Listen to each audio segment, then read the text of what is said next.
All right, everybody, it's time for episode 2. We start tearing this baby down. Welcome to First Time Restorations. Not existent in her place. Why find you? How are you now? How's your new boyfriend? How's your family been? Not that I care. How could this be? Okay, guys. So in our first episode, we talked about the project and what we're going to do. So in this episode, what we're really going to start doing is to start taking off all the accessories, all the extra pieces here. We're going to take off some of the things like the tail lights and the turn signals, start taking apart the handlebars. There's a lot of things I'm not going to keep. So I want to go ahead and start taking those things off of the bike, putting them in a pile that I'm going to turn around and sell on eBay. I've been doing some research, and in order to do the spoked wheels that I want to do on this particular bike, I'm going to need to actually completely swap out the front end. So that means the forks, the brakes, pretty much everything on the front of this bike has to go. I'm going to put that on eBay and sell it so I can take that money and actually get the things that I need. I've been keeping an eye out on Craigslist for hopefully a 1977 Goldwing. I haven't had too much luck, but that's what I'm going to be doing. So now it's just time to take apart the bike.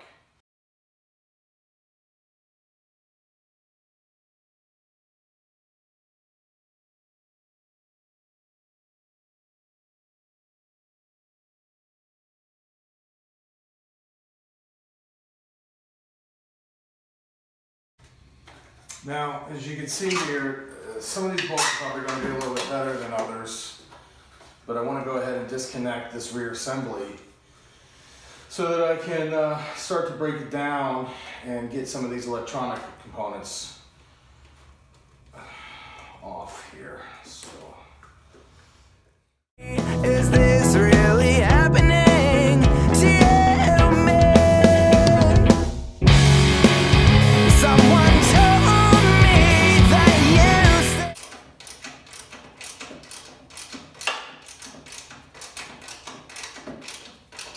So as we take these bolts out, you really want to kind of try to keep them organized when you're pulling them out here. So I've got some of the mounting bolts for the fender here. Once we pull all the bolts out, I'm actually going to, I did some research and I'm actually going to do my own zinc plating. So I'm going to clean these bolts up with a part cleaner, vibrate them out, get all the rust and stuff off of them, and then I'm actually going to put them in a solution in a later episode where we're actually going to zinc plate our own bolts. You can send them away, and I've looked at a couple different places where you can do that, but it seems that I could probably do all of them, you know, and I can do them when I need to do them. I don't necessarily need to have them all and send them away and then get back, you know, bags and bags of bolts and then have to kind of figure out where they all go. I can just kind of do them as I go and plate them because it's actually pretty easy. You look it online. I'll put some links in the show notes when we get to that point so that you can do it yourself. It makes a really nice protective coating and makes the bolts look real good. Now on the engine itself later on we're going to replace some of these bolts with Allen bolts, and I'll put some links in the show notes there too for those, because it'll actually be they actually look a little nicer and they're much easier to work with than the JIS screws and some of the smaller bolts there. It just gives it a much cleaner kind of overall professional look. So that's kind of what we're going to do.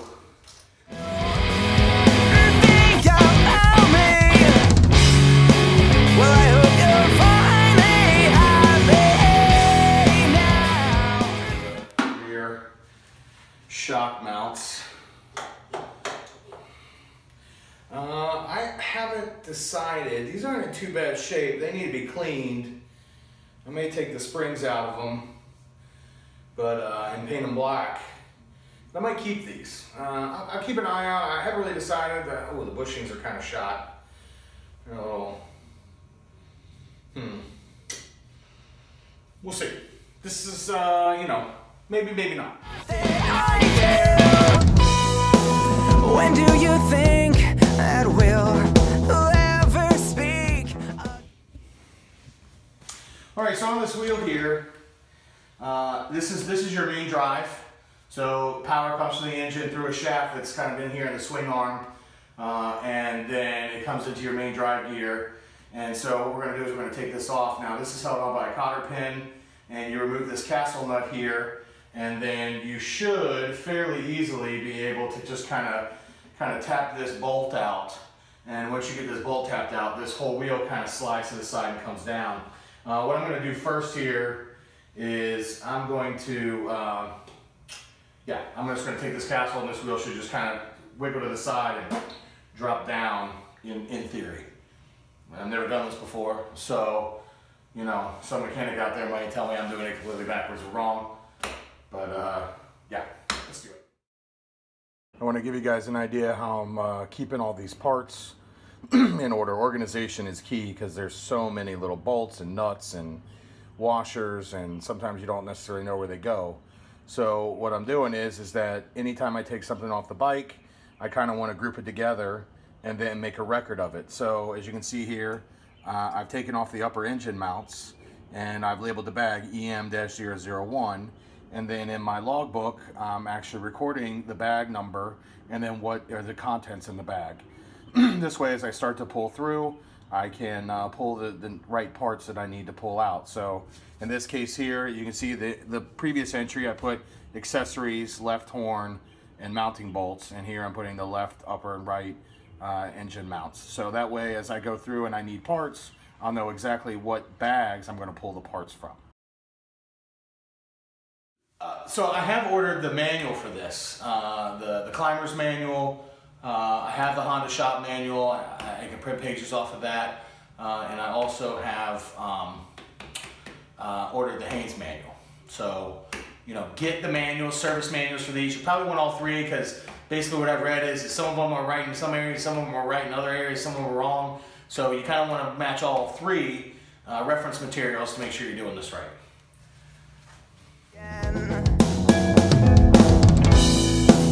Well, I hope by that time we've both gone mute.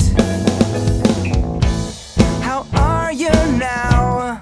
How are you now? Where are you now? Where are you now? So, just to give you a quick update, I went and just kind of checked out a few things. And apparently there's a little hole on the other side that you can stick a screwdriver into to keep the axle from turning. And once I put that in there, it came right out. And I recommend you guys getting one of these, a dead blow hammer. It's pretty good. It just keeps it from bouncing off, and not bad. Harbor Tool and Freight, a lot of the tools that you're going to see me use, I got at Harbor Tool and Freight. They're not the best quality in the world, but basically the guy told me that if anything breaks, I can take it back and he'll give me a brand new one for free. In fact, his exact words were, you could take this right outside, set it on fire, and I would have to give you a new one. So, not a bad return policy. Sorry if I got that guy in trouble. On this bike, so rear wheel bearings, front wheel bearings, steering bearings.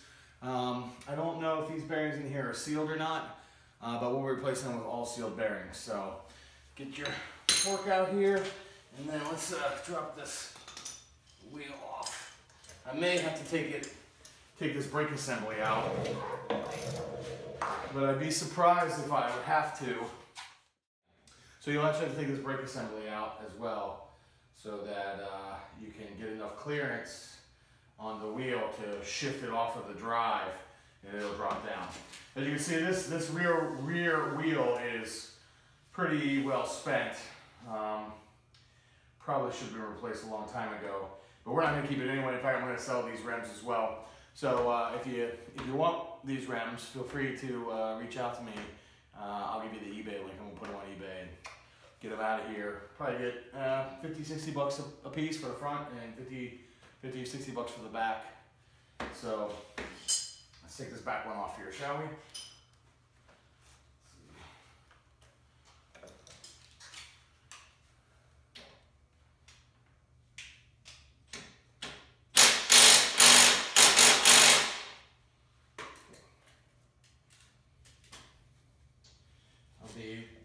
Next video you'll see I'll have an air compressor and an air ratchet hooked up to this. and that'll probably make a lot quicker work.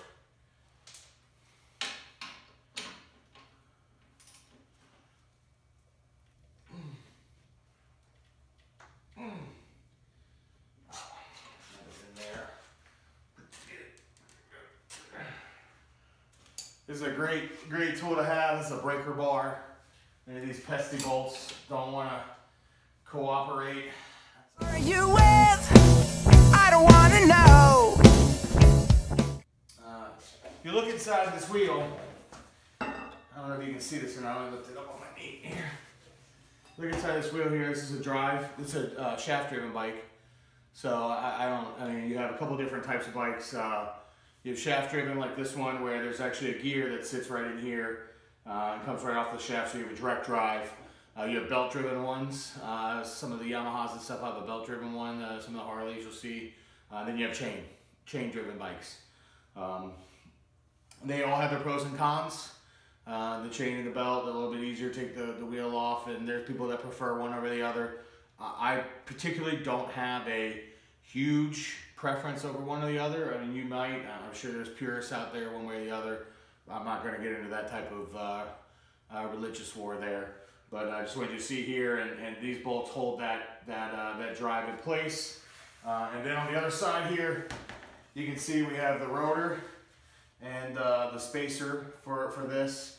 I'm actually going to keep the spacers here because if I sell the wheel and I don't keep the spacers, I might be in trouble. So I'm going to keep the rear wheel spacers. In fact, I'm going to put it on the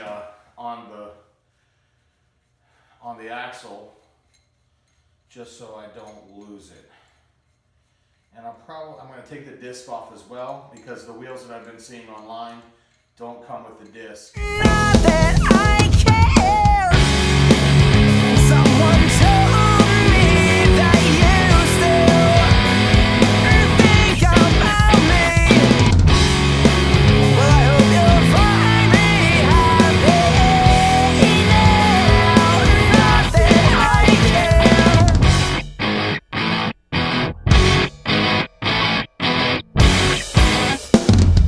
Not that I care.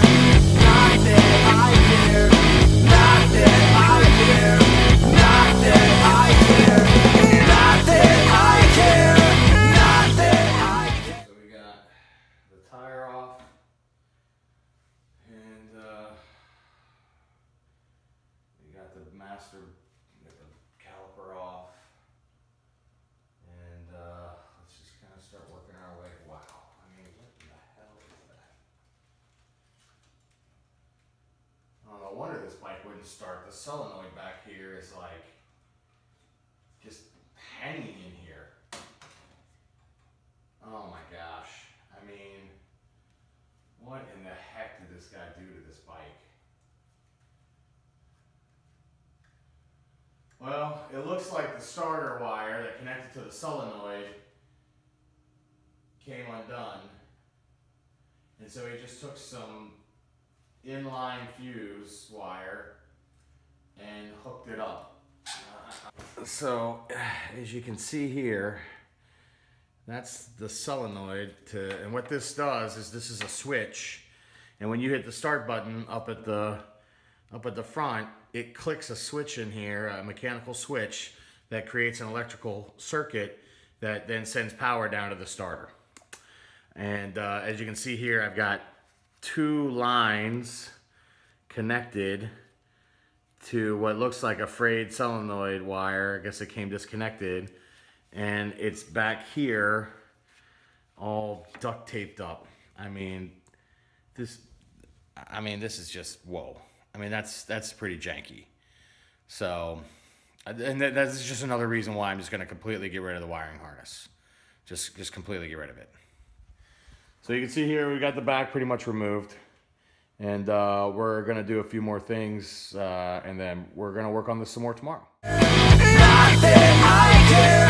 Not that I care. How are you? So earlier today, I disconnected the starter from the rest of the wiring harness and connected the battery directly to ground, and then try to crank it over by just touching this to the battery. And I got a click, but I didn't get much else. It didn't turn over, didn't spin. So I'm not 100% sure what that means. I'm gonna see how far I can get tonight. I'm gonna take the tank, faux tank off here, the top. I drained the radiator fluid out, and I'm gonna start taking the front end off. So we'll kind of see how far we get when it comes to all this. All right, so let's. Where are you now? Who are you with? Not that I care. I want you now. Where are you now? Not that I care. Not that I care. Okay, so as you can see here, I've got the fuel tank out. I got the rear wheel off. I've got the fake gas tank off. Carburetors were already out. So in the next video, what we're going to kind of walk through here is actually taking the engine out. I've looked on YouTube and there really isn't a video that really describes removing this engine. So I'm going to take this engine out and give you guys kind of a walkthrough, kind of a step-by-step. I have the a couple of the manuals and taking out. Just so you want to note some things here. I took some of the electrical out of here and started to pull it back. And I can tell here that I'm going to have to replace some of the components. I mean, look what this guy did here. He double connections, not even using the same gauge wire coming out of here. So I have two different gauges, which is really bad. You never ever want to do that. So I just had to basically cut it off the harness here, because I guess something happened and he had to kind of jump short it here. And just another reason why I'm going to completely remove the harness. Just want to give you a kind of a view into the walls here. You can see there's some rust down in here and some corrosion. I don't quite know what I'm going to do with that yet. If there's somebody on the channel or in the forums that want to post something about kind of what I can do, that would be great. But the next section or next chapter of this build will be really taking this motor out. And we'll begin to finish stripping down the rest of the frame. Like I said here, I'm going to tear this down, tear the front end off, and get this all the way down to the frame, and then we'll begin to work on the motor itself. So, thank you guys for watching. As always, you guys can donate to this project, like me on YouTube, and we'll call it a day. Thanks. Not that I care. Not that I care.